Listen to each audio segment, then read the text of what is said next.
प्रश्न भी अच्छा है और हर मास्टर के साथ पूछा जाता रहा है। और ओशो ने इस पर बहुत बार बात की। आज सुबह भी आज सुबह नहीं, शाम को ही अपने मित्रों के साथ जब इस विषय पर बातचीत चल रही थी, मेरा यही टॉपिक ही रहता है। अगर किसी को कुछ चर्चा करनी है इन सब विषयों पर तो मुझे पुकार ले, हम आ जाएंगे चाय पीने के लिए और इसी विषय पर चर्चा करते रहेंगे। है ना। तो दिन भर मेरा जहाँ कहीं टीएनपीसी चलता है मैं नमस्कार करता चल देता हूँ वहां से। आप लोग जारी रखो, मैं आता हूँ। तो ऐसे ही एक ग्रुप है जहाँ शनिवार की शाम को हम लोग चाय पीने जाते हैं और इस तरह की बातें चलती है। और कोई कुछ भी पूछे हम घुमा फिरा के ध्यान की बात करते हैं। तो वहां भी प्रश्न यही था कि बुद्धत्व क्या है।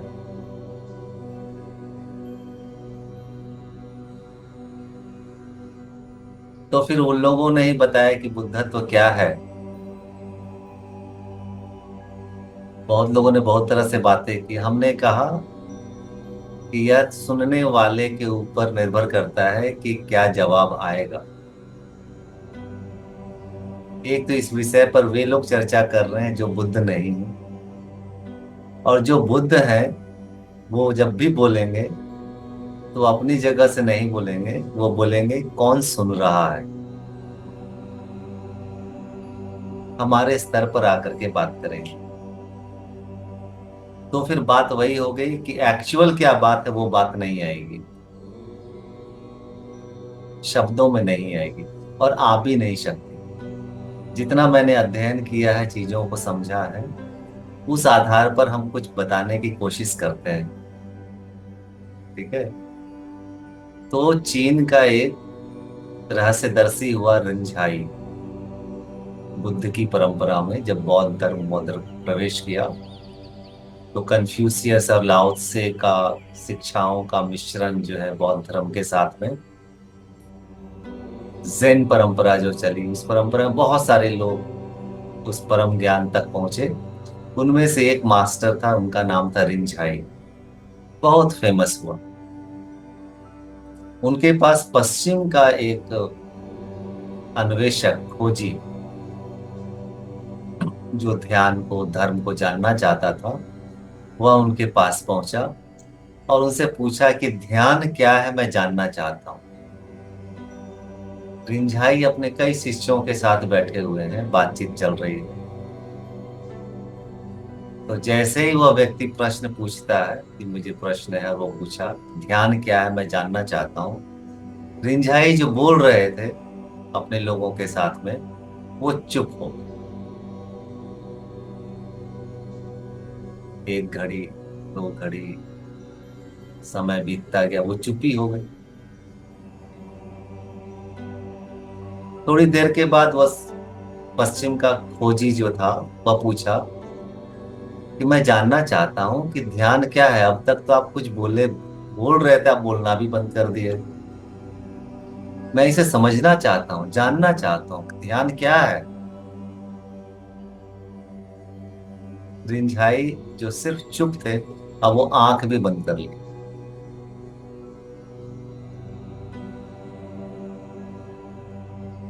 एक घड़ी बीता, दो घड़ी बीता, कई मिनट बीत गए। फिर वो आवाज लगाया, वो खोजी पश्चिम का, कि मास्टर मैं जानना चाहता हूँ ध्यान क्या है। आप तो चुप ही हो गए, अब तो आंख भी बंद कर लिए। मैं समझना चाहता हूँ कि ध्यान क्या है। रिंझाई जो अब तक चुप बैठे थे, चुप हो गए थे, आंखें बंद कर ली थी, वो गिर पड़े।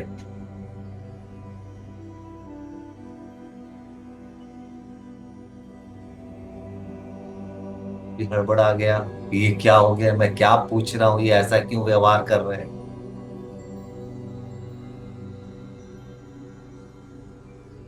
और बाकी लोगों को देख रहे हैं कि वे लोग भी रिंझाई के साथ साथ, जब वो चुप हुए तो वे भी चुप हो गए। और जब रिंझाई ने आंखें बंद करी तो बाकी शिष्य भी आंख बंद कर लिए। और रिंझाई जब गिर पड़ा तो बाकी लोग भी गिर पड़े। तो बड़ा अजीब नाटक चल रहा है यहाँ।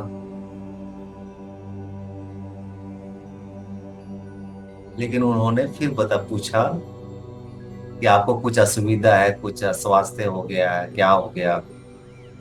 मैंने कुछ गलत पूछ दिया, क्या हुआ? मुझसे कुछ भूल हुई? आप उठे और मुझे बताएं, मैं ये जानने आया हूं कि ध्यान क्या है। तो रिंझाई उठते हैं और उनको हाथ जोड़ के कहते हैं कि मैं तुम्हें नहीं बता पाऊंगा। कई तरीके से मैंने तुम्हें बताने का प्रयास किया, पर शायद तुम समझे नहीं।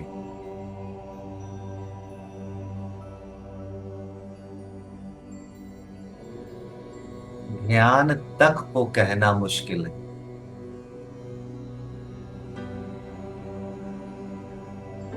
और हम प्रश्न पूछने जब बैठते हैं तो बुद्धत्व तो क्या है यह पूछ बैठते हैं, समाधि क्या है यह पूछ बैठते हैं। अष्टावक्र गीता में अष्टावक्र जनक को समझाते हैं कि बुद्धि पर्यंत माया है। जहां तक तुम्हारी बुद्धि जाती है वहां तक माया है। जहां तक तुम तर्क से चीजों को समझना चाहते हो वहां तक तुम भटक जाओगे। मिथ्या ज्ञान का ही सामना होगा।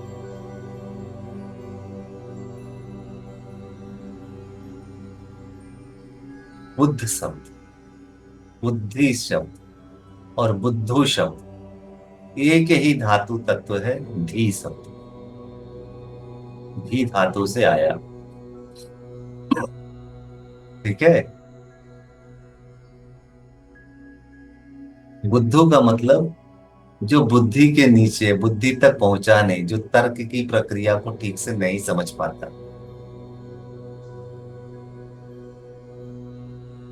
वह बुद्धू। जो सामान्य ध्यान के नियमों को समझ रहा है या तर्क के नियमों को समझ रहा है, उसके अनुसार संवाद करता है, वह बुद्धिमान। और जो तर्क से परे जी रहा है, जिसकी समझ, जिसका होना तर्क के परे, बुद्धि के परे है, वह बुद्ध।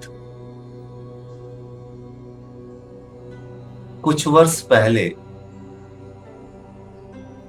टेड प्लेटफॉर्म पे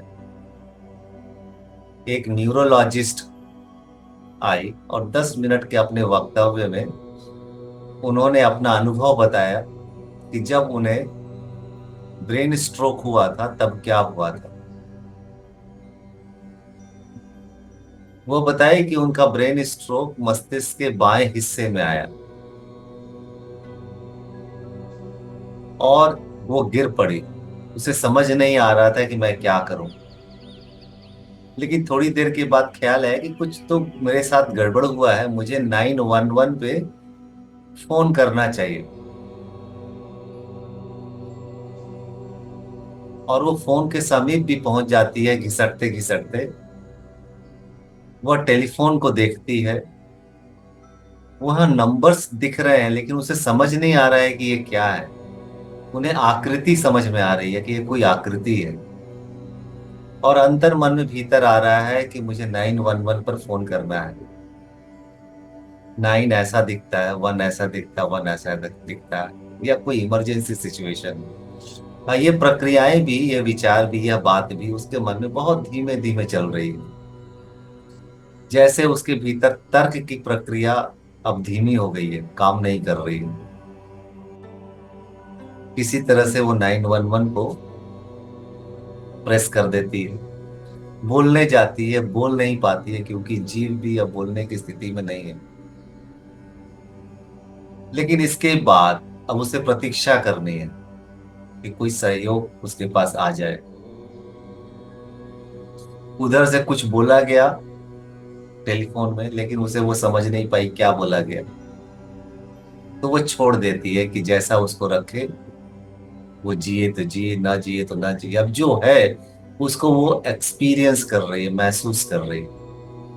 और वो कहती है कि मुझे कुछ समझ नहीं आ रहा, मुझे बस चीजें दिखाई पड़ रही है, सुनाई पड़ रही है। उसका कुछ अर्थ मेरे भीतर प्रकट नहीं हो रहा है। लेकिन जो चीजें वो देख रही है वह उसके बारे में नहीं सोच रही है, उसको सीधा सीधा देख रही है। बोलती है वही कमरा जहां मैं वर्षों से रह रही हूँ, वह आज मुझे एक डिफरेंट दिखाई पड़ रहा है, एक अलग दिखाई पड़ रहा है। और बड़ा अच्छा वो वर्णन करती है कमरे का, वहां के रंगों का, वहां के प्रकाश का। और वो कहती है कि मैंने निर्वाणा के बारे में पढ़ा था, मुझे लगा कि निर्वाणा का एक्सपीरियंस यही एक्सपीरियंस है जो गौतम बुद्ध बात करते हैं।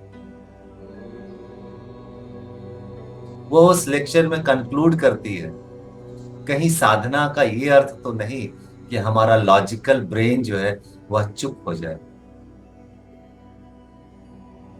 हम अपने इंद्रियों से संसार में चीजों को देखते हैं, समझते हैं, लेकिन क्या हम सच में उसको देखते हैं जो जैसा है, या कि एक क्षण को देखते हैं और फिर उस विषय पर हम सोचने लग जाते हैं, अपने विचारों में, अपने मस्तिष्क में, अपने मन में। बुद्ध अक्सर कहते हैं कि हम जो चीज करें उसे 100% करें। अगर हम देखते हैं तो देखना हो जाए, अगर सुनते हैं तो सुनना हो जाए, अगर हम स्वाद लेते हैं तो स्वाद हो जाए। ओशो भी कई बार इसकी बात करते हैं कि क्या हम हो पाते हैं, हम उस विषय पर सोचने लग जाते हैं। गुलाब का फूल देखे तो गुलाब के फूल के बारे में सोचने लगते हैं, फिर गुलाब के फूल को देखना, उसे महसूस करना अब हट गया। कोई अच्छा स्वादिष्ट चीज हमने खाया तो स्वाद पर अब मेरा ध्यान नहीं रह गया, अब उसके बारे में हम सोचने लगे यह चीजें कैसी बनी, इसके पहले हमने जो खाई थी उसका क्या स्वाद है, कंपैरिजन एनालिसिस वो सब चलने लगा। मतलब कि जो भी एक्सपीरियंस करते हैं उसके बाद हमारा लॉजिकल ब्रेन उसके साथ एसोसिएट हो जाता है और वो प्रक्रियाएं चलने लग जाती हैं। और ध्यान का उद्देश्य क्या है, इन सारी चीजों से अपने मन को हटा ले, आकार से मन को हटा ले। आकार का मतलब ये नहीं है कि जिसकी लंबाई चौड़ाई और मोटाई हो। आकार का मतलब यही नहीं कि जिसे हम सिर्फ छू सकते हैं। आकार का मतलब है जिसे हमारा मन पकड़ता हो। जिन भी चीजों को हमारा मन पकड़ लेता है वह आकार। आंखें डायमेंशंस को पकड़ती है, वस्तु के आकार को, रंगों को। कान ध्वनि को पकड़ती है, यह भी आकार। जीवा स्वाद को पकड़ती है, यह भी आकार। हमारी इंद्रियां जिन जिन चीजों को पकड़ लेती है वह आकार। हमारे मन में जो विचार चलते हैं वह विचार आकार है। फिर निराकार क्या है, हमारे इंद्रियों और मन की पकड़ के बाहर अगर कुछ है तो वह निराकार। और बार बार ध्यान की प्रक्रिया में कहा जाता है निराकार पर ध्यान।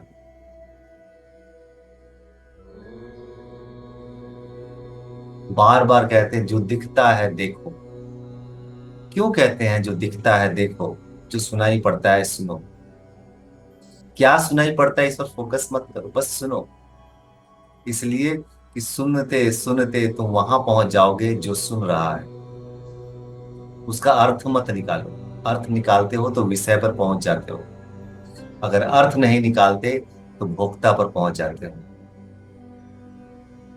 सिर्फ देखना है, देखो क्या देख रहे हैं यह मुख्य नहीं है। मुख्य है जो देख रहा है उसके प्रति जागरूक। देखते देखते हम विचार करने लग जाते हैं, सुनते सुनते हम विचार करने लग जाते हैं। विचार करने की प्रक्रिया से बचो। पहाड़ को देखोगे पहाड़ के बारे में सोचने लगोगे, घाटी को देखोगे घाटी के बारे में सोचने लगोगे। इसलिए निराकार की बात, आकाश की बात बार बार की जाती है ताकि तुम्हारी विचार की प्रक्रिया रुक जाए, किसी भी तरीके से रुक जाए। अब कौन सा तरीका काम आएगा, हर युग में यह तरीका बदल जाता है।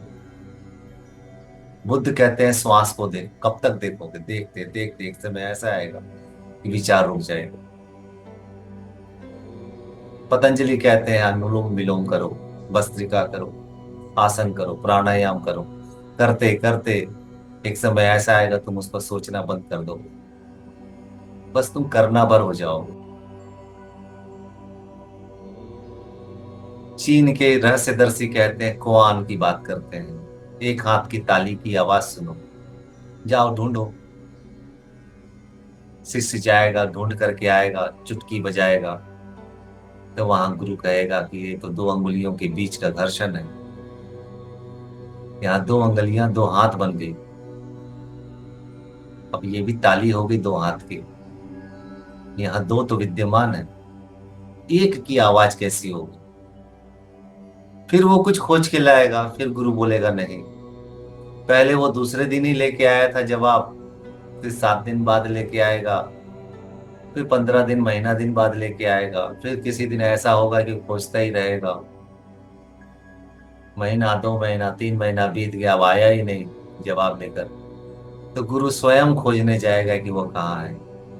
तो पाता है कि किसी वृक्ष के किनारे, किसी वृक्ष के नीचे, किसी नदी के किनारे, वह चुप मौन बैठा हुआ, एक हाथ की थाली को सुनने को, खोजने को, खोजते खोजते मन रुक गया। तब गुरु उसे लेकर के आता, चलो उठो, तुमने एक हाथ की ताली खोज ली। एक कुआन ऐसा भी है कि एक छोटा सा बहुत बोतल है, जिसका मुख छोटा है, उसमें एक छोटी मछली डाल दिए, अंदर पानी है, उसे भोजन दे रहे हैं। मछली समय के साथ बड़ी होती गई है, बड़ी होती गई, बड़ी होती गई। अब ये बोतल का दायरा जो है इस मछली के लिए छोटा पड़ गया। अब बोतल से मछली को बाहर निकालना है, लेकिन ये ध्यान रहे कि बोतल तोड़ना भी नहीं है और मछली मरनी भी नहीं चाहिए। अब ये टास्क अपने शिष्य को दिया और बोला इसका जवाब खोज के लाओ।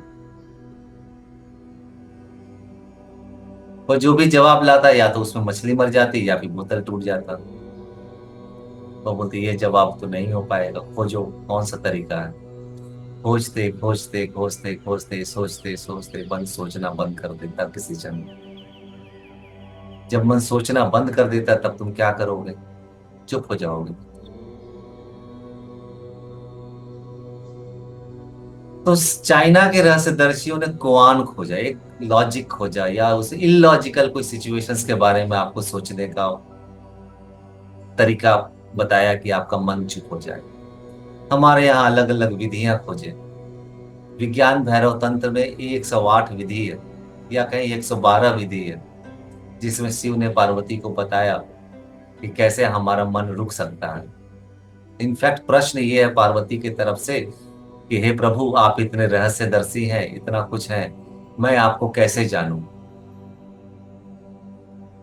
तो कैसे जानूं जब ये पूछती है पार्वती शिव से, तो शिव जो है कि उसको विधि बताते हैं, और उन्होंने 112 विधि बताए। उन विधियों को गौर से देखेंगे तो वो कुछ नहीं है, वह सिर्फ एक ही बात है कि कैसे तुम्हारा मन रुक जाए और तुम जानने वाले मात्र रह जाओ, बिना विचार के, कैसे निर्विचार हो जाए। जितनी भी विधियां हैं उसका काम एक ही है, निर्विचार।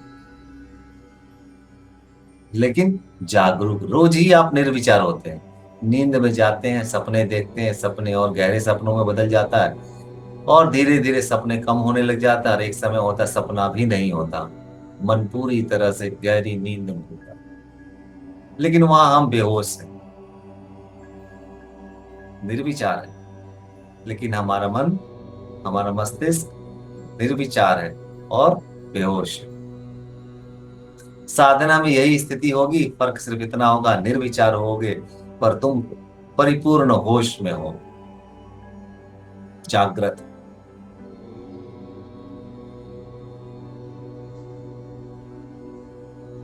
इतना ही फर्क है, एक कदम की बात है, कोई भटकाव नहीं है। विचार से निर्विचार की यात्रा, आकार से निराकार की यात्रा, शिकायत से अहोभाव की यात्रा है। बुल्ले शाह से किसी ने पूछा अध्यात्म का राज क्या है, वो कहते इत्थे पुटिया इत्थे लगा। आलू के बगान में वो काम कर रहे थे, आलू को एक जगह से उखाड़े और दूसरी जगह लगा दिए, उन्होंने कहा यहाँ से उखाड़ो और यहाँ लगा दो। यही अध्यात्म है। आकार से अपने मन को हटाओ, निराकार में लगा दो। विचार से हटो, निर्विचार में ठहर जाओ। इतना ही तो है।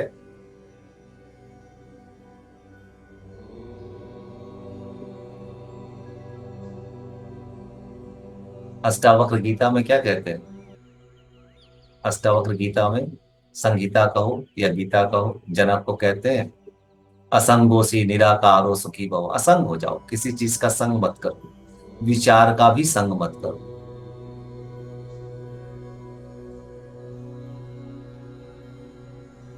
असंगोसी निराकारो सुखी भव।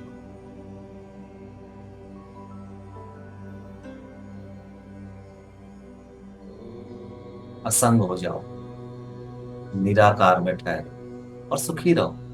इतनी सी तो बात।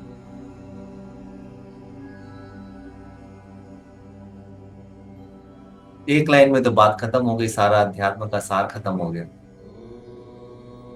लेकिन तुम्हारा दूसरा प्रश्न है, कोशिश तो करता हूं पर होता नहीं। जैसे ही तुमने ये पूछा वैसे ही तुमने पूछा कि मेरे लिए विधि बताइए, किन विधि से चलें, ये तो हो नहीं रहा। अब फिर जो है कि विधि की यात्रा शुरू हुई। अब कर्म योग भी आ जाएगा, तंत्र योग भी आ जाएगा, हठ योग भी आ जाएगा, भक्ति योग भी आ जाएगा, सांख्य योग भी आ जाएगा, ध्यान योग भी आ जाएगा, राज योग भी आ जाएगा, लय योग भी आ जाएगा। सारे योग अस्तित्व में आ जाएंगे। और तुम जिस प्रकृति के होगे वो प्रकृति का योग तुम चुन लो और उससे चलते रहो।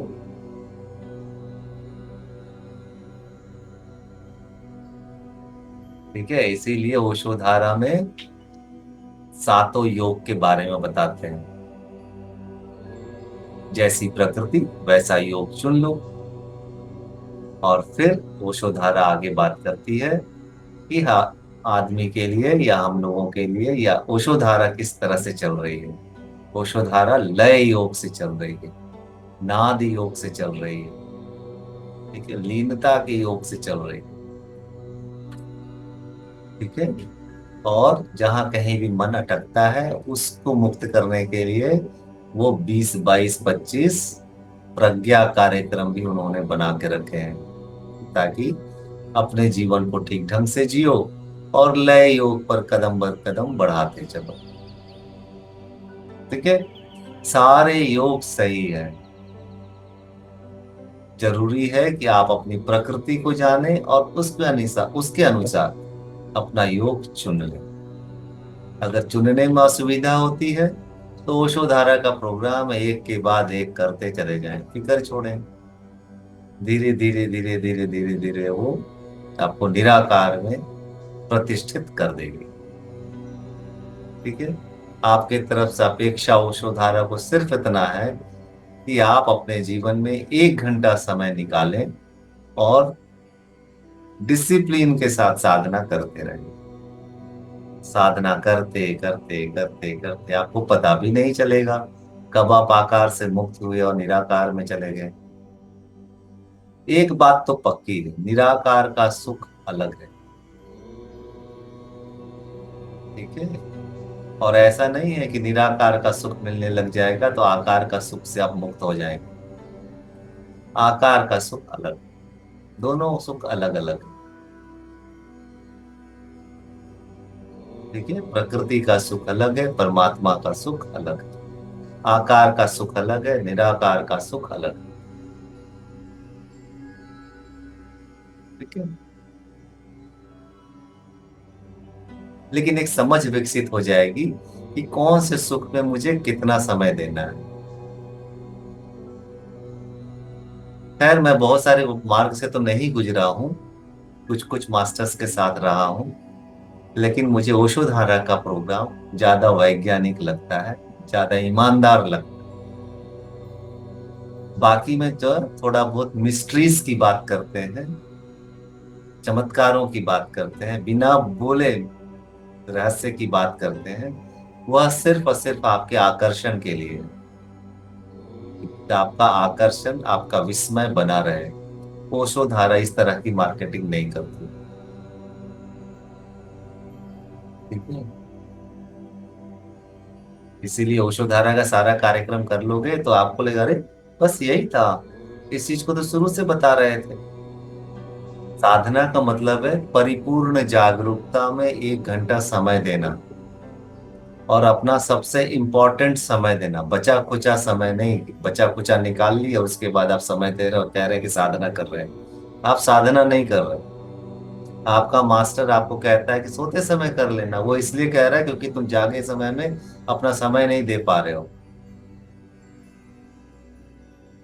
साधना अपने सबसे मूल्यवान समय में किया जाता है। बचे खुचे समय में साधना कर रहे हो तो तुम उसे कुछ अपेक्षा मत रखो। ठीक है। प्रीसियस टाइम, सबसे प्रीसियस टाइम कौन सा है कि रात में गहरी नींद ले लिए, सफिशियंट नींद ले लिए, और सुबह जब आप उठते हैं तो पूरी परिपूर्ण ऊर्जा के साथ आप उठ रहे हैं, और ये समय साधना का है। इसके अलावा जितना भी समय आप साधना करते हैं वो आप कॉम्प्रोमाइज करते हैं अपने सुख के साथ, अपनी सुविधा के साथ, अपने जरूरत के अनुसार। और जब भी आप कॉम्प्रोमाइज कर रहे हैं तो आप अपना प्राइमरी टाइम नहीं दे रहे, सेकेंडरी टाइम दे रहे हैं। तो उससे आप क्या आशा रखते हैं कि क्या विकास हो रहा है, नहीं हो रहा है? जिस दिन आप अगर मेरे पास में आओगे, बोलोगे मेरे को समय नहीं मिलता है, मैं सुबह मेरा ये प्रोग्राम रहता है, दोपहर में ये प्रोग्राम रहता है, शाम में ये प्रोग्राम रहता है, 1 घंटा समय निकालना मेरे लिए कठिनाई है, तब हम क्या कहेंगे कि मत करो? हम तब कहेंगे ठीक है भाई, सोते समय ही कर लेना। तुम बोलोगे नींद लग जाती है, तो हम क्या बोलेंगे? कोई बात नहीं, नींद लग जाती है, दूसरे दिन फिर कर लेना। समझ में आ रही है बात मेरी? उससे रास्ता मांगोगे बचने का, तो हम कम से कम बचते बचते भी हम कुछ चाहेंगे कि थोड़ा सा तुम कर ही लो साधना। ठीक है। साधना ऐसा होना चाहिए कि 1 घंटा अपना ईमानदारी से समय निकाले, बाकी काम बाद में। और इतना परिपूर्ण रूप से वो 1 घंटा होना चाहिए कि उसका प्रभाव बाकी के 23 घंटे तक दिखाई पड़ना चाहिए। चलो अब हम लोग छोटा सा ध्यान कर लेते हैं।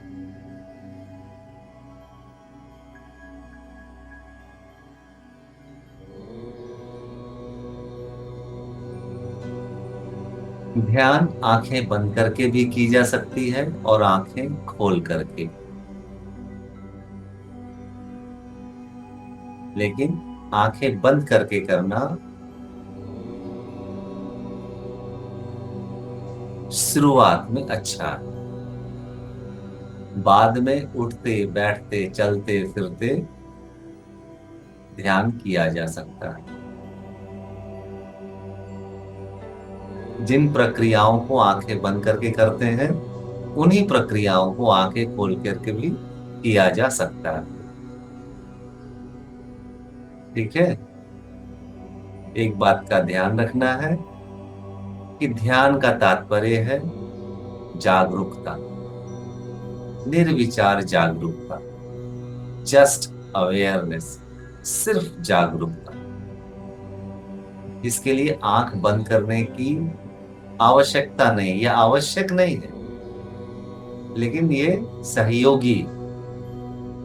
शुरू में आंखें बंद करके कर लें, जब इसमें आप निष्णात हो जाए, कुशल हो जाए, तो फिर आंखें खोल करके भी कर सकते हैं। ठीक है। तो चल, आंखें बंद करके ही करते हैं। आंखें बंद कर लें, शरीर को सहज और सीधा बनाए रखें। जिन्हें लेटना हो वो अभी से लेट जाएं। श्वास को सम और गहरा बनाए रखें।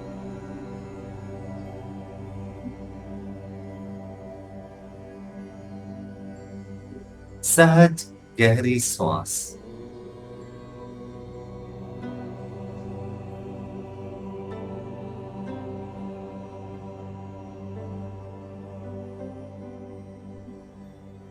श्वास जब भीतर ले तो लेते ही जाएं, लेते ही जाएं, और श्वास जब छोड़े तो छोड़ते ही जाएं, छोड़ते ही जाएं।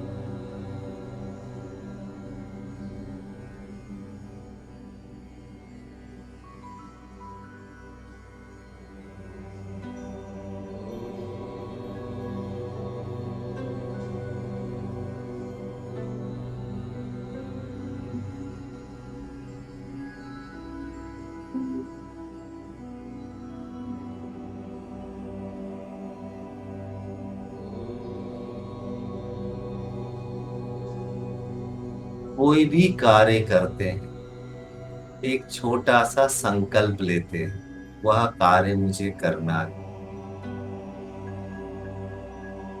किसी भी जगह को जाना है, कहीं जाना है, तो उस दिशा में चलते रहते हैं।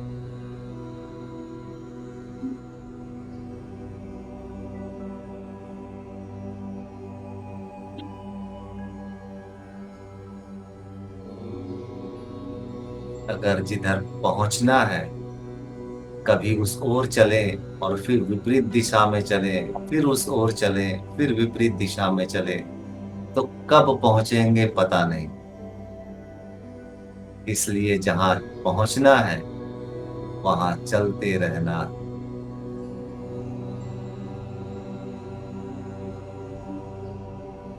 ध्यान में कोई दूरी तय नहीं करनी,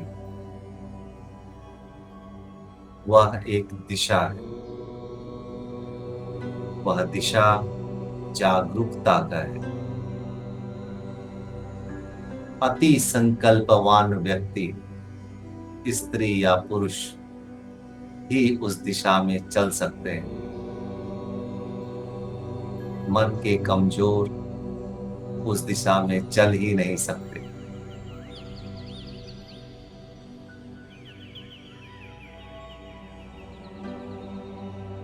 अतः यह रास्ता संकल्पवानों का है। संकल्पहीनों के लिए ध्यान का रास्ता नहीं है।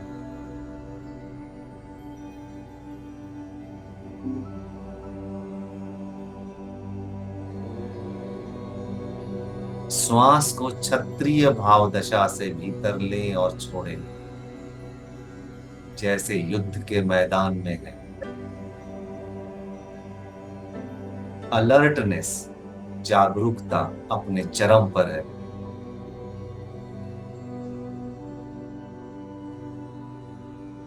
खूब जागरूक रहें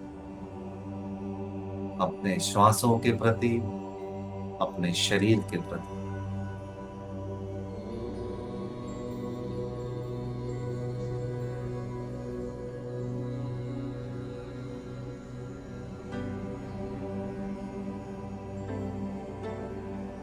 जितनी ज्यादा आप जागरूक रहेंगे,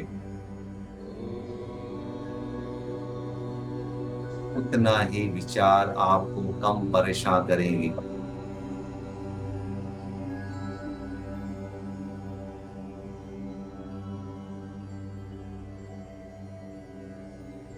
विचारों का बाहुल्य हमारी मूर्छा का परिणाम है।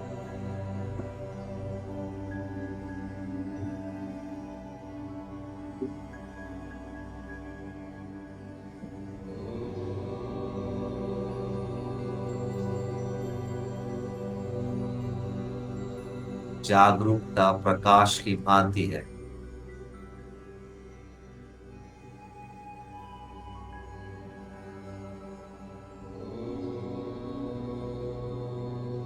गहरी श्वास लें और पूरी श्वास छोड़ें। गति सहज हो।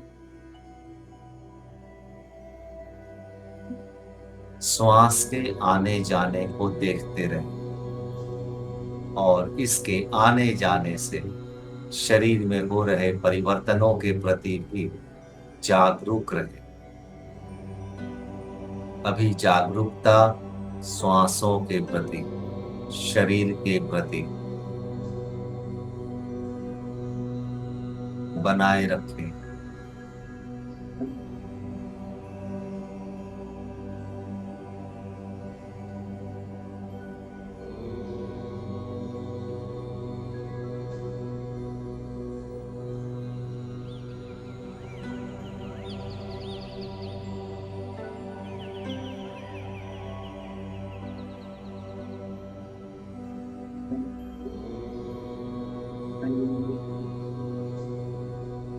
समस्त इंद्रियों के प्रति जागरूक हो।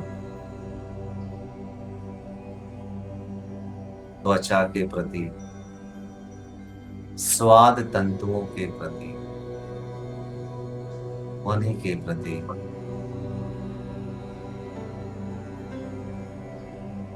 दृश्य के जो भी दिखाई पड़ रहा है उसे देखते रहें।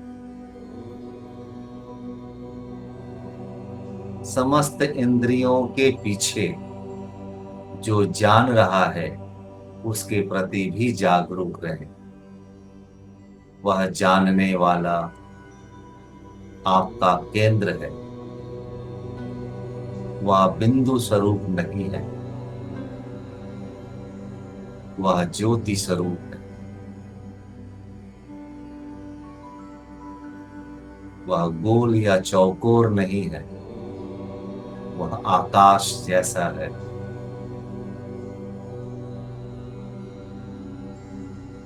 अनंत।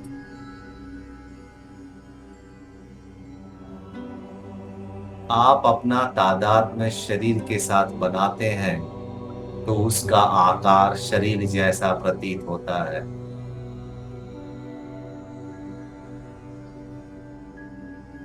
आप उसे आकाश जैसा समझें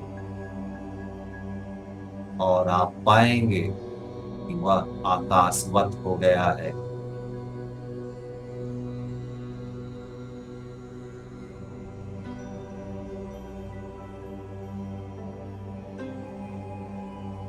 जब आप गहरी नींद में होते हैं या गहरे ध्यान में होते हैं तो शरीर का बोध नहीं होता, आकाश का ही बोध होता है।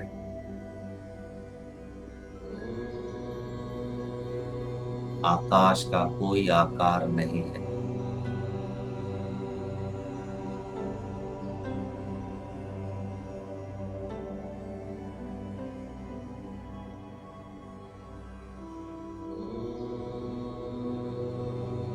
इसका कोई रूप या रंग नहीं है। यह देखा नहीं जा सकता, यह सुना नहीं जा सकता, यह किसी इंद्रियों के पकड़ में नहीं आता।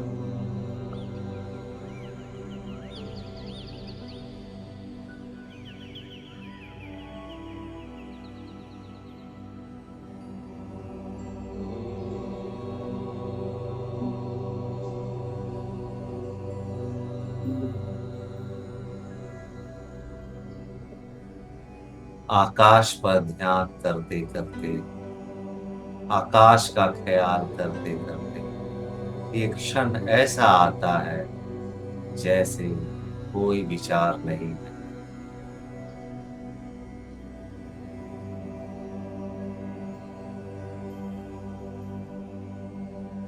वह स्थिति ध्यान की है।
जागरूक रहे।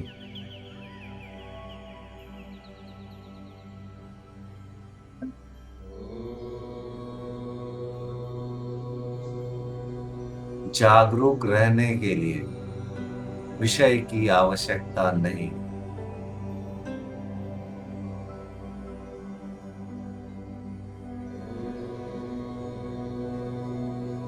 जागरूकता स्वयं विषय है।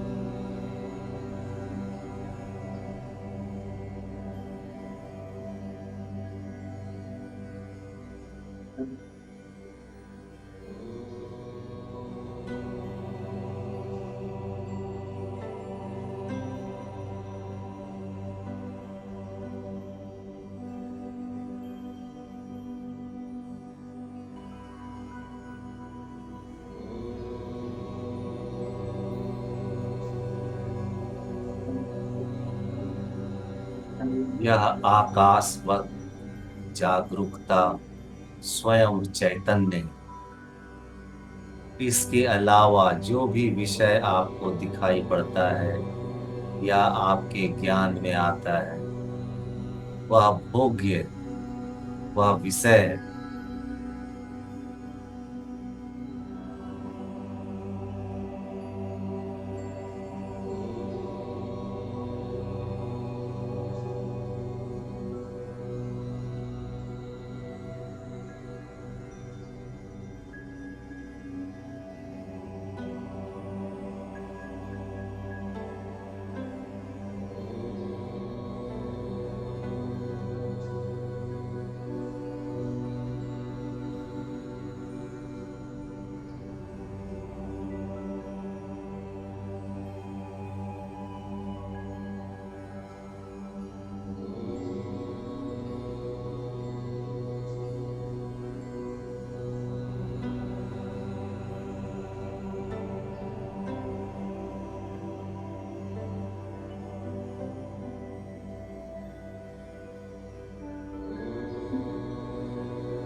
जब चैतन्य स्वयं को जानता है, अर्थात भोगता ही भोग्य हो जाता, तो यही स्थिति आत्मरमण कहलाती है।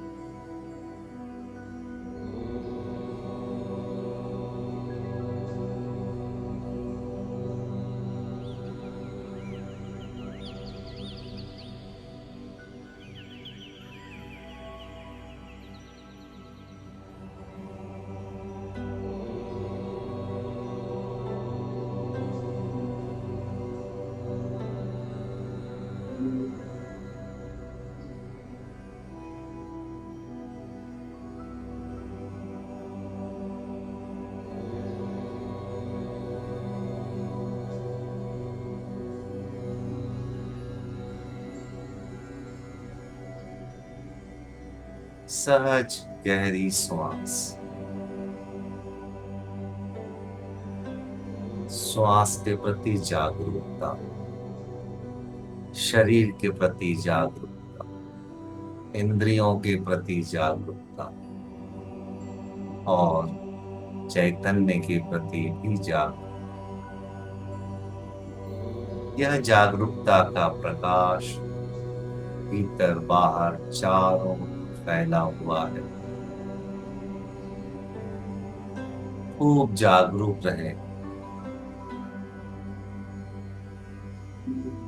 जागरूकता आपका स्वभाव है।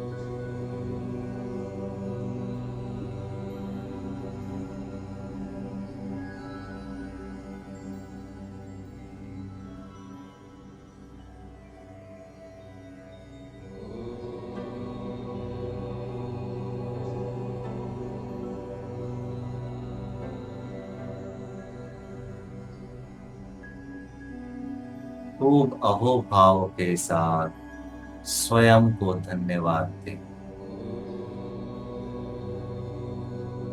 खूब अहोभाव के साथ अस्तित्व को धन्यवाद दें। और इसी भाव दशा से अपना जीवन जिए। आज का ध्यान यही पूरा हुआ। अपना समय लेते हुए धीरे धीरे अपनी आंखें खोल दें।